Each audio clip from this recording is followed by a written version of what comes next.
Welcome to another episode of Behind the Strategy, helping you boost your business and love life that a little bit more by challenging your perspective, motivating your mind, and simplifying your strategy with today's inspiring guest who'll be sharing what's behind their own strategy. Make sure you pop that subscribe button and share with someone who needs this today.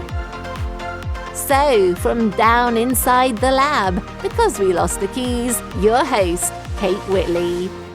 Thank you. And for today, I don't mind being in the lab with my next guest, who is a magician and a business coach. And he specialises in understanding human behaviour, which is right up my street. Aidan O'Sullivan. Aidan, I am so happy you're here. And you know what? The reason I really wanted you to be here, the reason I absolutely love talking to you, is because you are one of those vibrant people that you're cautious, you don't jump into things until you have the facts, but once you do, you're in it, full steam ahead. Let's give it a go. You'll weigh up what's happening in front of you, and you won't just dismiss things, and you'll weigh it up, you'll give everything a chance, and you'll go at it with this real positive vibe. And if it doesn't work, you're like, oh well. And I love that about you. So welcome for being here. Would you say that sort of sums you up a bit? It most certainly does. That was so cool hearing like exactly how my brain works. It's really nice to do that. But yeah, thank you so much for bringing me onto the podcast. I'm excited that this is a whole new thing for you. Like, it's just so cool. First of all, we've spent quite a lot of time with each other. I'm not going to talk about that 2 nights of hotels in London. Call as we were on a business trip, I promise. Before Aidan goes, what's she talking about? Oh God, did she do that to me? How could she do that? My reputation.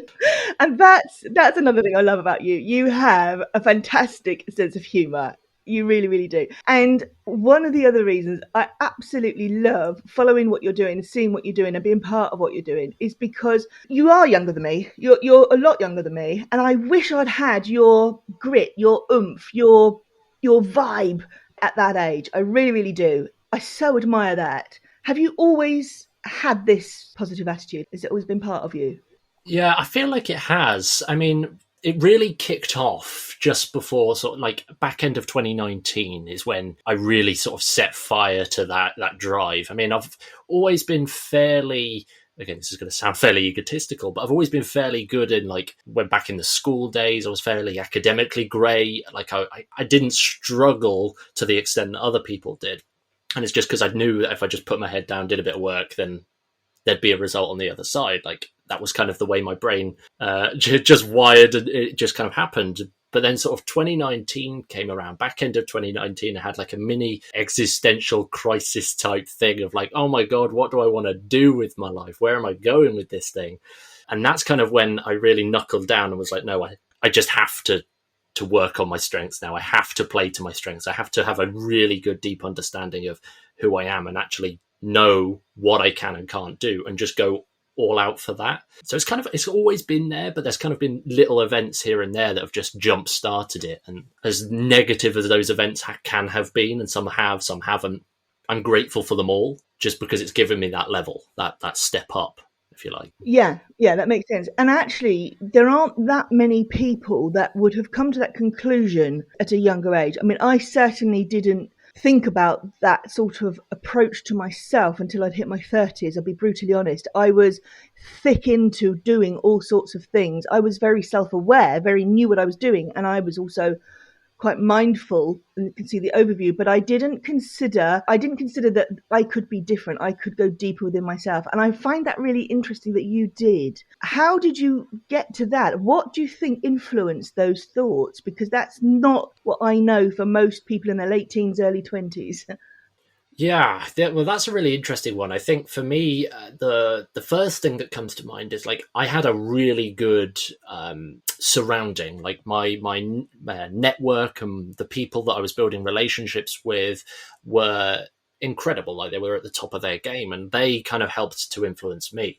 Like I'm a firm believer that the people that you spend your time around are going to influence and impact you way more than just whatever you think. And I think that was the big step number one. Like, I realized that other people are going to make a massive difference. So I'm just going to learn and do, I mean, almost not copy what they were doing, but just understand what worked for them. Why did they behave in a certain way? Why did they make a shift in a specific way, and just replicate that in my own sort of style and stuff. I mean, surrounding myself with like the people, reading good books as well, not just consuming and learning as much as possible, although that's a huge in like I would credit like 90% of any success I've ever had just to the fact that I decided to learn a bit more than some other people, maybe. But the whole concept of that intentional learning for me is the point. Like, I needed to become aware to do a thing, or I needed to change a thing to do another thing. Picking and being very selective over what I do, what I think about, who I spend my time with. That's been the most important thing, I think. That is an incredible concept, because that's what everybody teaches, that you surround yourself with the people you want to be with, that lift you up, support you. That is an excellent strategy. I mean, to recognise that, I think that happens quite often when we go through our childhood. We know the people we're hanging around with, if they're good or bad for us, and when we choose to stay in that circle or not. Maybe some of those choices are because of how we feel about what others think about us. By deliberately surrounding yourself, or being in a place where you can be surrounded by a good positive network, that strategy was sort of there for you and you recognized it. And I think that's the key. One of the key points is having a strategy for life, or having a strategy for anything you do, is about recognizing what you have right now and where do you fit into that. And I find that, that's a fantastic strategy. I use that all the time. We can do that every single day when we wake up, can't we? Where are we right now? What do we need? Who's around us? What do I need to learn? And you say that you're not copying other people. No, you're not. There is no real original thought, I don't think. But the fact is, it's role modeling. It's modeling. It's a typical NLP thing, actually. Have a look at 7 Habits of Highly Successful People. Why is that so popular? Because people want to know what to do, what they did, and then apply it to their own life. Which particular pieces of learning at that time jumped out at you to incorporate into your life that you could do straight away? A habit, a thought, a way of doing things. What sort of things did you take on or recognise, first of all, that you needed to put this into your life? I mean, there's so much that could be pulled from, but I think that everything that I do is laced in one particular mindset that I adopted very early on, which wasn't easy, but it's, I would argue, the best thing that's ever happened to me. I call it tactical optimism. And it's like not just being optimistic for the sake of being optimistic, to have a more abundant sort of mindset, abundant look on life and all of that kind of stuff. It was more a case of just, I'm going to be optimistic in the situations where I don't feel great, where I don't feel my best, where I don't know what the outcome is going to be. If I just show up to these particular situations with a little sprinkling of optimism, that on the front is going to change so much. Like, if you want to look at it from to give a completely different situation, like if you want to look at it from a business or like a funnel, for example, that front, it doesn't matter how well the back end of your funnel works if nobody is interested in the front. And it's the same when tackling like a negative or a difficult challenge for me. Like, if I can't show up to that front end with confidence, with optimism, with an actual belief that something is going to work, and it doesn't matter how well I can execute on it, because I'm just not there. I'm not present myself. And at that point, there's no point even bothering. So for me, that was the first thing that kind of showed up. Like, yes, the situation sucks right now, but what if it could be better? But let's just play full out and just see. And that's kind of the recurring theme, that tactical optimism. I love it. What if it could be better? Recognizing that if your heart is not in it, if you don't have the passion, if you're not really into it, you may have to do something, but recognizing that, first of all, okay, how can I get through it? Using that strategy, tactical optimism. Or do I need to do this? Is this something that needs to be part of my life? Why have I decided that I need to do this? I think we see that a lot in business, don't we? People think they have to do all the things. And when they start doing all the things, yes, ultimately, when you look at the real big business gurus up there, they are doing pretty much all the things, but they didn't start off doing that. And I think that's where we miss that loop. And I think that's also where we see that in life. We start off and we see somebody in life having got to a position. I don't just mean with material things or riches. I mean with the quality of life, with the love, with the family. I mean all of it. And we want that. We want that for ourselves. I don't know anybody that doesn't really. And we set about achieving to get it. But we can sometimes have that missing link of thinking that we have to try and have all our fingers in all the pies to make sure we're getting it. I think that dilutes what we've got for ourselves. I think that dilutes how much optimism we have to spare. Have you found that when you've actually tried to take on too many things, you thought, hang on a minute, how can I be happy for all of them?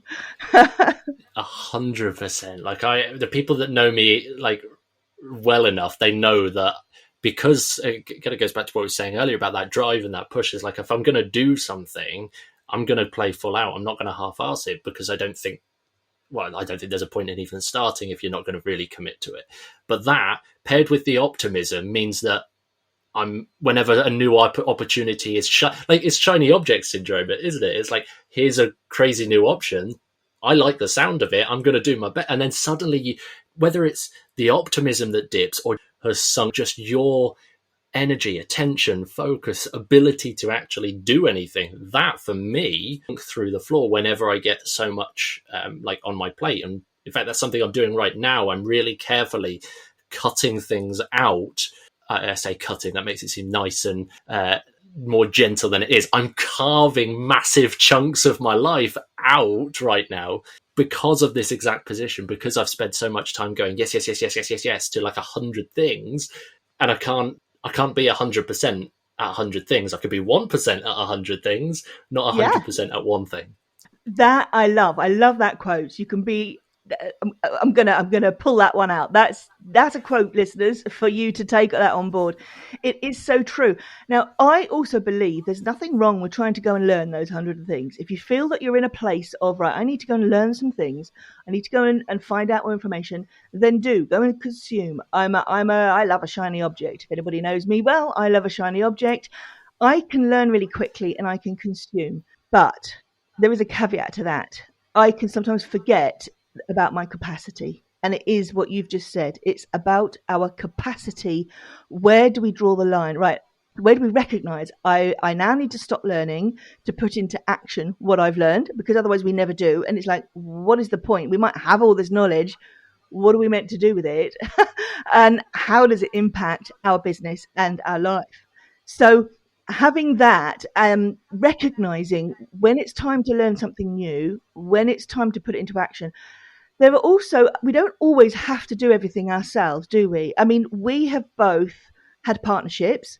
I'm not going to go into great details about that, but we've both been down working with other people with collaborations. We've worked on our own, and both can be really positive, can't they? They can have brilliant positives. I learned a lot working in different partnerships, and I have to say, I believe it's made me a better person.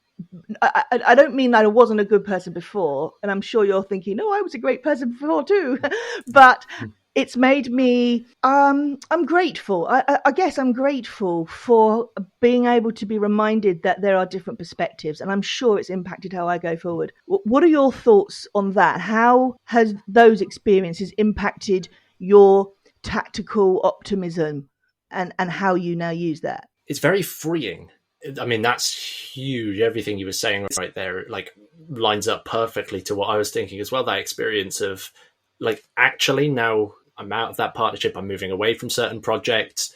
It's like a weight off the shoulders, which gives you that space to be the best version of you without sounding all preachy. It gives you that space to be the best, show up better in these situations. I'm grateful of the experiences I've had, for sure, because I've learned significantly more. I've grown at an exponential rate because of those environments. And without them, I'd probably still be fumbling around working out or trying to work out what I'm doing, burning up and not going anywhere. But 100%. Experiencing different environments is like a game changer, like whether that's working in a partnership or just getting like a virtual assistant or an accountability buddy or joining a mastermind, all just sort of businessy kind of terms there. But regardless, that works in personal life, that works in your health and fitness, it works in your business, it works everywhere. Just those different environments give you so many perspectives, just like you said. And I know for me, it definitely has. Yeah, we learn from other people. We need other people. Without other people, we don't have a business. And also we have quite a lonely life, I think. And now I like my time on my own. I have to say, I don't mind being on my own doing things.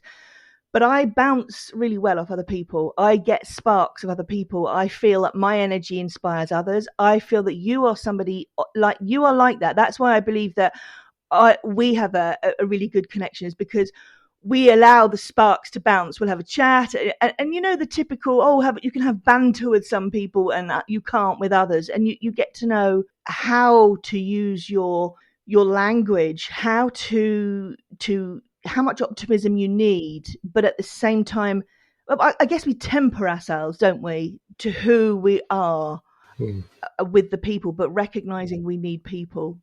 But now, the reason I'm saying that is because you are a people person, 100%, not just because of what I've seen you now, but also you're magic, aren't you, to be honest? I mean, let's just be honest. You've come from a world of magic, you've loved magic, and for it to be effective, for you to do anything to do in the world of magic, you need people to go, wow, you need that. Oh, wow, that's amazing. So I want to just talk about that for a moment, but it sort of links with that need for learning from people, being with people. Did you as a child, were you always interested in doing magic tricks? Were you like me, buying that pound thing from the pound store, right, and then go and do the hidden penny? Did you start off like that? So no, not really. It's actually a really interesting journey.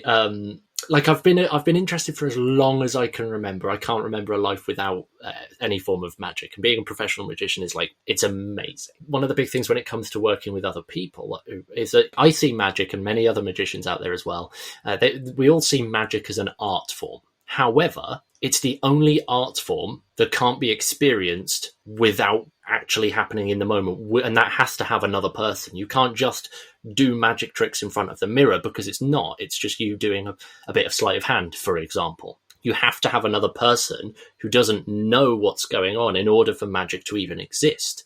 So by default, you don't have other people. For me, all of my career in the magic world, if there's been no other people, there's been no magic, there's been no business, there's been no me, really, because I've carved magic, and magic is a part of my identity now. It's not just a thing I do, it's part of me. And without other people, I'm not there. And so it's been really tough. The long story on sort of how I got into this is particularly interesting. So I actually started out not interested in magic or like the mind reading or anything like that. I actually started out doing this and sort of pickpocketing, hypnosis, mild hypnosis. They were the two, which actually, when you think about it, go hand in hand perfectly. Just sleep in a moment, you're going to hand over all of your objects and you won't remember a thing. That was you on the news that time. That was me. But it's genius. But I didn't think about that until literally a couple of years ago. I thought, why didn't I do that when I was starting? But that was kind of where I started. And from there, I learned that I always loved magic at that point. I just didn't do it. I thought that if you really concentrated and really willed a playing card to disappear from the deck, it would just appear in someone else's pocket. And after many attempts, I can safely confirm that, to my knowledge, it's not quite that simple. So I had to go and learn. It's just annoying at that point. But I had to go and learn how to actually do it. And then from there, magic became a thing. And then as an interest in psychology, human behaviour, all of that kind of stuff just naturally sort of appeared in my life. I paired the two together. And now the magic that I do looks an awful lot like mind reading, if you like. It's like a combination of oh my gosh, this has disappeared, but actually I know exactly what you're thinking, which is a huge skill to have. Just be able to go into a room and think, hey, I know everything that's going to happen right now. But it's good fun. It's good fun. It is. And actually, having ADHD, some of us with ADHD also have those superpowers. I call them superpowers. Maybe I've got some magic mind reading skills too, because my brain works so quickly. Now, you can either train yourself to be like this. People do. They don't have to have ADHD, obviously. But actually, it's recognizing the skills and talents. You have a skill and a talent for being able to quickly read a situation very, very quickly. I mean, all of us actually do. It's having studied evolutionary psychology. It's because of the saber-toothed tiger. We need to know if it's there, how is it going to eat us, and what do we need to do? Obviously, there aren't that many saber-toothed tigers around now, though there are a few in the public eye I could probably mention. But within our lives, it's an instinct for survival. And so being able to now apply that and take that ability, which is in our brains, and then use it for a fun situation, a business situation, a life situation, I see how fun that is. I quite often want to finish the end of people's sentences because I just know what they're going to say, because there's only so many reactions or possibilities, aren't there? And then somebody throws a curveball, doesn't it? And you just go, I did not expect that. And I know that's happened to you. How does that make you feel? Do you just like embrace it and go, whoa, I didn't expect that? It's so fun because doing this stuff, whether it's just practically like trying to read people or actually in performance mode, it happens every event I perform at. There's always at least one person who says something different, does something different, behaves in a slightly different way, and it throws me off for a couple of seconds to think, oh my gosh, what's actually happening right now? But it's amazing to be like, oh my gosh, here's a new thing that I didn't know could happen. Why has that happened? What does that mean? Is this just this one person? Why is it that one person? Is it a group thing? Have I said something different? Is the environment? Like, it gives me it opens the doors to so much new learning that just you can't get without somebody throwing a curveball or completely ruining your day for a little while. Like, it just has to happen a little bit like that. It's so much fun. I've learned more from those people than I have the people that act like everybody else. It's great. Yeah, and that is actually quite true of being in the business world as well, because it's like, you see, you've taken a risk, you've had a go. There are different, when you're out there doing your act, it's the same as when you are talking to clients. It's the same as when we are sitting in our offices and we're planning what we need to do, whether we need to take the next step, do a live, put out a thought that might be a bit controversial, take a new speaking job, anything at all, anything where we have to step out of where we are now and take the next step.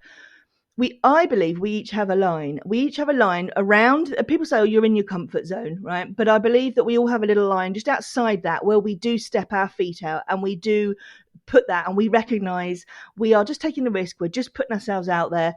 And for some of us, that expands as we build our confidence. And some people, it doesn't. But what you've just said fits in that little band. You've done the show. We're in these situations. We've put it out there.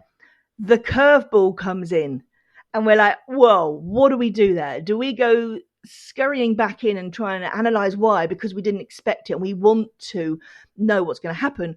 Or do we think, hey, this is a new learning opportunity? And I love the fact that you said this is a new learning opportunity, because it is. Because how can we possibly know every single possible outcome?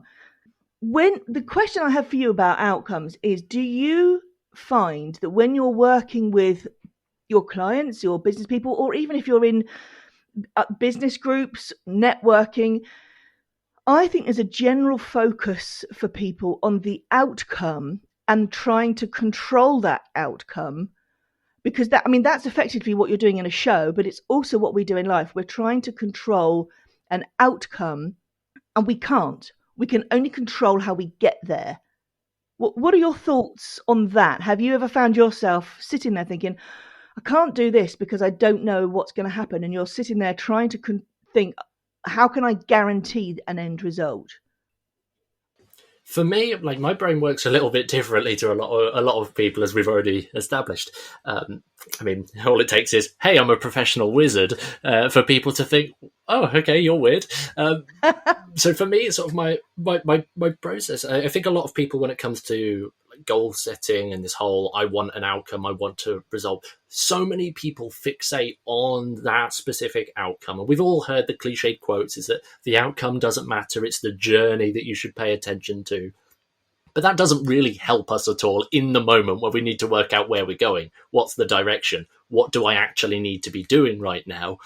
Like, it's all well and good being able to say love the journey, but without that end point, you don't have a journey. It's like me giving you a map and saying go to the destination, and there's no X marks the spot. You don't know where you go. Like, you've just got stuff, and you don't know. So for me, I always start with that outcome, but the outcome, like the goal, the result, the thing that I'm chasing always stems up to something bigger, which I like. It's called the massively transformative purpose. Just on that quick, in 2020, when I realized that I needed to up level myself, I needed to really focus on me, improving my skill set, strengths, improving my weaknesses, doubling down on my strengths, all of that kind of stuff. In 2020, I went and studied with the Flow Research Collective, which is a peak performance training company. They specialize in like decoding human psychology, human biology, so that you can build practices and do the stuff that allows you to operate at the top of your game. And one of the things that they talk about there, so this is Stephen Kotler in his book, The Art of Impossible, fantastic book. One of the things that he talks about is setting out this massively transformative purpose. And this is the big mission statement for your entire life. And when that is in place, ultimately the goal doesn't matter as much because the goal comes from that big end result. So for me, it's like, this is again, bigger picture here. There's 3 big mission statements that I live for like my entire life towards. They're not things that I'm going to achieve in my life because they're just too big, but they're things that I'd like to make a dent and make an impact towards. Every goal then aligns up to that or helps move me in the right direction towards achieving that. So I know we've kind of sidetracked a little bit here, but that's, for me, the outcome has to be important. Otherwise, it's just mindless. It's just mindless to a degree. And that for me is not how I work. I work really clearly. Like, I need an end result. Sure enough, I might not be able to guarantee that end result, but that's where like slightly ambitious goals come in. So if you even do guarantee that, then amazing. You've gone ahead of where you was ahead of what you was hoping to get anyway. But that's kind of it. It's all a reverse engineering process. What's the big thing? What's the goal? What are the small, any reason that all action steps to get there? And then just checking in at every step. Is doing this small action step is going to hinder that end result? Or is it going to stop? Is it going to slow it down? If yes, change it. If no, just do the thing. It's as simple as that. Like, get the help where needed. I always do. I'm always asking people, hey, what's the best way to get this particular outcome? I'll learn everything, consume as much from as many people, formulate it into a plan. And if that plan should theoretically deliver that end result, and I'm cool with it, even if it doesn't get to that end result to the extent I want, because there's nothing else I could have done. Like, I can't change the situation, if you like. Yeah, that makes perfect sense. It's like, because I'm an NLP master practitioner, and that is exactly it's exactly the put my teeth back in. That is reverse engineering. I absolutely love it. And as you've just said, you can have the outcome. You can have what you want to dent for in your life. Be happy to do this. Having a vague sort of vision at the end for yourself or where you want to be, I think is yes, because who knows what's going to happen, and you need to have a direction. And also for your business, you sort of, people say, what do you want your business to look like? Map it all out. Well, okay, I can for the moment, but actually what's going to happen along the way is that I'm going to evolve. My clients are going to evolve. Do I then still want to serve the same people next year and the year after? In which case, we've now evolved. So therefore, what I'm doing now isn't going to be relevant to attract or bring in new clients because they're going to be in a different place. So that's quite often a disconnect. And that's where we have to embrace what do I now need to learn to continue evolving with that in that direction for these people I'm with or myself, Or what do I need to do to be able to now change tack slightly, still headed for the same destination, but that many roads lead to Rome, as they say. They really, really do. And I think sometimes when you say, well, do you know what, I'm going to just try this. And that's what I like about you, is you will take all the different options. You're not afraid to ask for help. I'm not either. I'm not afraid to ask for help. I don't mind if I've made a mistake. To me, just being honest about it, I've made a mistake. I've done this. You don't have to make big public announcements. Obviously, that's not what I mean. But just recognizing, just move on. It just makes life so much easier, because I believe, well, the brain does, and you probably know this now already with what you've been talking about going through that training, which sounds very powerful, I have to say, is that our brain holds on to more negative experiences because we have attached deeper emotions to them. Angry, sadness, upset, disappointment. They are way stronger emotions that leave more of a residue. So we hold on to those memories, stay within us for longer. So by accepting, like you've just explained, by accepting that these things happen and deciding, right, okay, I'm going to have your strategy of tactical optimism, your strategy of, do I need this? Is this going to work for me? Means that you're already told the brain this could happen. So it's not the strong, real deep emotions aren't going to get attached to it if it doesn't work well. So therefore it's not going to keep reminding you, oh, well, you tried this and it didn't work. Don't do it again. Oh, no, you're not good enough. And it's like a strategy you have, Aidan, for avoiding the whole. I mean, yes, I'm sure you get imposter syndrome. I'm sure you have those thoughts. We all do. But it's about avoiding them taking over and recognizing when they're there. Yeah. At the end of the day, this is for everything that I was talking to somebody the other day about this. For everything that there is, you can look at literally anything in any situation ever. It all boils back down to classic human behaviour, because at the end of the day, we're all humans and we behave in certain ways, which is fine. The root of all sort of behaviour, though, comes straight back to what you're saying there about like who you actually are, that identity. And that is the most precious thing. If you start attaching and allowing these negative beliefs to come in and just stay with you, it becomes a part of your identity. Then you're going to be the person that isn't good enough, that can't show up, that isn't capable of doing the work, that is lonely, doesn't have good friends, or whatever it is for you. When you let that in, it sits with you for any period of time longer than, like, I like to give it a couple of days. For me, I give myself a couple of days grace of, right, I feel a bit terrible right now. Something has happened. I've made a mistake. I'm in trouble here. And then after that, I just have to get started again. I just have to move on. Otherwise, it'll become that identity. And the identity creates the thoughts, beliefs, behaviors. And as a result, that impacts your results. So for me, it's like, I can't afford to damage that identity because of the impact that it has. That's kind of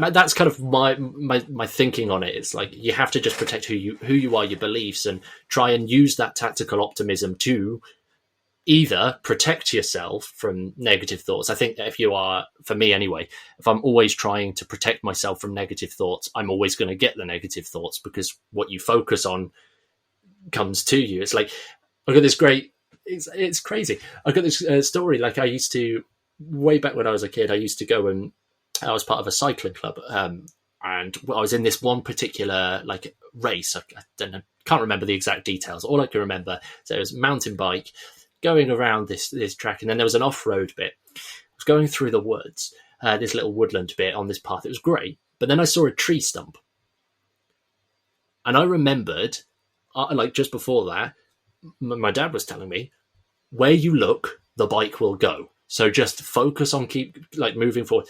I saw the tree stump, and before I knew it, smack, I was completely out of the race entirely, because I'd hit the tree stump, was on the floor, and hurt myself, probably broke the bike in the process.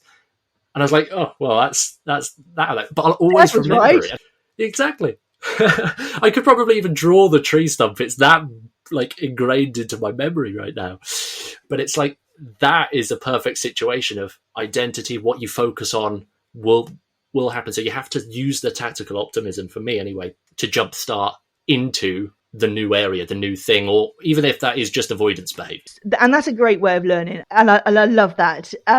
Because also, if we're holding on to things, it means that that circle I talked about, that might be that little ring just around our comfort zone, that starts to sort of shrink a bit, doesn't it? If you allow that, you suddenly back with like a 2-inch zone rather than a 2-meter zone. You know what I mean? Where you're less likely to take risks, less likely to put yourself out. What I think is that it means you're less likely to notice opportunities, and that is where you thrive, I think, by having your strategy of recognizing where you are right now, having some tactical optimism, positioning, being prepared for all outcomes. That is a fantastic way of being able to keep moving forward. And it doesn't matter how slowly, some weeks you'll move slower than others, but it's about keep moving forward in some way, isn't it? 100%. Like, we've all experienced times where it's been a case of like, right, we need to do some work, but I feel a little bit unmotivated today, so I'll put it off. And then suddenly, or the famous phrase, I'll do it tomorrow. And like tomorrow never comes. It's 3 weeks down the line and we think, oh, hang on a minute, I should probably do that thing I was supposed to do a month ago. And like, it happens to us all. And it is just that, can we move in the right direction than you was on day one? Not even just 1%. Like James Clear in his book Atomic Habits gives the perfect example of just a 1% improvement every day for a year means that by the end of the year, you're 37 times better at the thing. 37%, that's 37 times better. And for me, it's like, if I can just put the blinkers on, focus on doing the one thing, following the one path, not letting that get disrupted or shiny object and all that kind of stuff. If I could just do the one thing, I'm happy being 37 times better at it next year than I am right now, just because that's so much more powerful. Aidan, this has been one of the, it's fantastic. I've loved talking to you, absolutely loved talking to you. And, the title of the podcast is Behind the Strategy, and that is what we've been doing. So the title of the podcast is Behind the Strategy. And I believe we have pulled out what is behind your strategy for you going forward, keep going on and being the amazing you. And that is to keep going forward. And whatever resources you need to pull in, whether you need to do some extra learning, recognize where that is, having your tactical optimism. I almost believe that for this behind the strategy is you need to make sure you have a strategy, and having done some of the other interviews, we've heard different people's strategy and what really pulls them through. But for you, I think what sums up is that be strategical, have a strategy which works for you, not because it's somebody else's.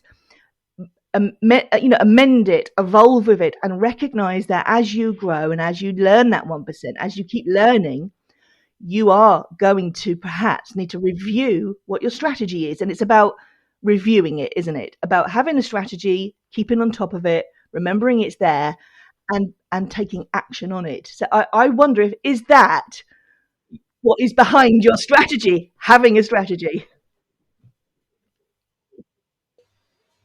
I mean, yeah, 100%. Like, at the end of the day, without you can't go behind a strategy that doesn't exist. Like, that's the simplest way of looking at it. You can't go behind. It's like saying, I'm just going to go to the other side of that wall. If there isn't a wall there, people are going to start asking you questions. Are you okay? Are you feeling all right? Is there a problem? There has to be a wall in order for you to go behind it, right? Even if that's through a door. And one of the so Rian Doris, one of the guys who runs the Flow Research Collective, that peak performance training company that I went to and studied with, he came on our podcast a while back, and he said it's just this, it really burned in my mind. You can't point productivity at nothing. Ah. You can't point productivity at nothing. And it doesn't matter how great the strategy is. We know that we can go behind it and make it amazing. But in order to do that, we have to have the strategy. And if the strategy which exists without the goal, well, then we're not doing anything. Annual goals, whatever. You have to have that ultimate end point, being busy for the sake of being busy. We actually need that goal that's right for us, whether that's through a massively transformative purpose like I used, or just anything else that you want to do. Break that back down into the goal, break that back down into the strategy, and then you can get behind looking at it and improve it. That's my kind of focus anyway. It's always, what is the full big picture, and improve this week been like? What do I need to do next week? Everything, personally, professionally, every step of that way. Every week I sit down and I look through my personal and professional life. I do a big deep dive on that every single week, every Sunday. Every month I'll sit and do a bit more for the month. Every quarter, and it goes crazy, but you have to have the strategy sense. It doesn't make sense. It absolutely doesn't. You have to have a strategy in the first place. Otherwise, we're just being busy. Absolutely. I love that. And the thing is, we're always seeing people saying, put in these habits, do this all the time. And I think that is part of your strategy, is like, you've recognized that if this works for other people, and there are so many people telling us to do these habits, check in each week, check in each month. We go to business groups and they have these regular things. This is what we do in our business. We check in every quarter. We do this, that, and the other. And then we go, oh yeah, that's great. That really works. And we see them as being successful. We want to learn from them. I would say one of the first things to learn from is, what are those little tiny habits? What are those small habits we can start with right now? Because that is what is going to embed having a strategy. You can have a strategy so that you can then go behind it, but without having it in action, in place every day, and being mindful of it. Sometimes it takes work. You can't just come up with a plan and go, right, I'm now going to execute that plan. This is my strategy for my business. This is what I'm going to do. You have to sometimes put things into place, because I don't believe we have everything we need with us right now.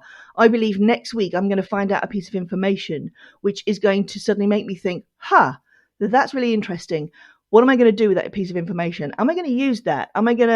Is it for me? Or could I help somebody else with that piece of information if it's not for me? Because we're all different. So it's about having those small habits of being aware, because once they become smaller habits, they become embedded into who we are. And as you said earlier, it's about our identity of who we are, who we want to be, because the way that everybody else sees us is quite often not necessarily who we are. I believe we are who we put out there. We are who we hang around with. I've absolutely loved everything you've said. Absolutely everything you've said. You are one of those amazing souls that has real deep insight, that takes the time to get to know people. And it's not just because I'm doing it for a job or because I'm a mind reader. You love to just know. You spark, you embrace the whole, we need each other to keep going forward. What can we bring to the table? What can each of us bring to the table? Because everything is just as important. And for me, that sums you up, and that is what I believe is going to help power you through. And I think people listening should take note, folks. Take note of this. So if you could sum up, I say we've done a lot of summing up. We've covered a lot of ground. If there was one piece of advice that, and I don't normally ask this question actually, but if there was one piece of advice that you wish you had known a little bit earlier, that, it doesn't matter now, you've dealt with it, you've moved on, but if you had known it just a little bit earlier, that would have made an impact on you, either as a child, teenage phase, where you are now, what would that be that you think might help other people to be able to take on board some of the strategic tactics that you've shared? Well, this is a really great question. As you were saying that, two words came to mind, and we could put them in a nice sentence. Commit to the intention. Intention, that's the word that absolutely rings true. Without a clear intention behind anything, there's no point. As we said, you can't point productivity at nothing. You can't go behind the strategy without the strategy. You can't build the strategy without you have to be incredibly intentional about everything. And if I'd have known that beforehand, amazing. And that other part, commit to it. It's okay to learn more and look at the shiny objects, but ultimately that's not going to move you in the right direction over the long haul. It'll help in the short term and in short bursts, but if you could just commit to that intention, that's what's going to work. That's what I would have liked to hear and understand, not just hear it, but fully understand it way earlier. Everything would be different back then. Even now, if that just for me was there all the time, I'm probably going to write that on my wall, actually, thinking about it. I love it because, and funny enough, one of the first things I have in the membership is one of the first things people have to do before they start with anything at all is they have to go through a little exercise, and it's called setting intentions. And so the fact that we are from start to finish on the same page, the same viewpoint, from completely different worlds, but have a very similar philosophy for life, I think that not only shows how we love working with each other, but also I think it reflects for anybody listening as well. You have more in common with other people than you realize. Once you get to know people, you can find that most people have a similar philosophy. They may have a different way of doing things, but underneath it all, we're sort of headed for the same goals and outcomes, in as much as that we want to be happy, content with who we are in our life, and in a place where we can experience life in a positive way and be resilient to things that come up, because things always come up, but having the resilience to deal with those and learn from others. Aidan, thank you so much for being here. You are without a doubt one of the most amazing people to talk to interview, and I'm so grateful for you being here. Anybody wants to go and find out more about Aidan, you'll see all the details below in the show notes. Please go and check him out. I'm sure you can hear already that this young man has some power behind his words. He is somebody you need to learn from. I'm saying you need to, because I'm not saying you should, because the should's a bit wishy. I'm saying you need to go and find out more about Aidan. He is an amazing, amazing person to have in your corner, in your world. I'm truly grateful you are in my world, and that's where I'm going to end it. So thank you so much for being part of Behind the Strategy with the Strategy Lab. Thank you so much, Kay. I really appreciate you. You've just listened to a Strategy Success Lab production of Behind the Strategy with Kate Whitley, bringing you inspiring guests and motivating messages to challenge your perspective and simplify your strategy. Don't forget to subscribe and pop over to strategysuccesslab.com for more exciting episodes. And if you've loved this episode, go and share it with someone else who needs it today.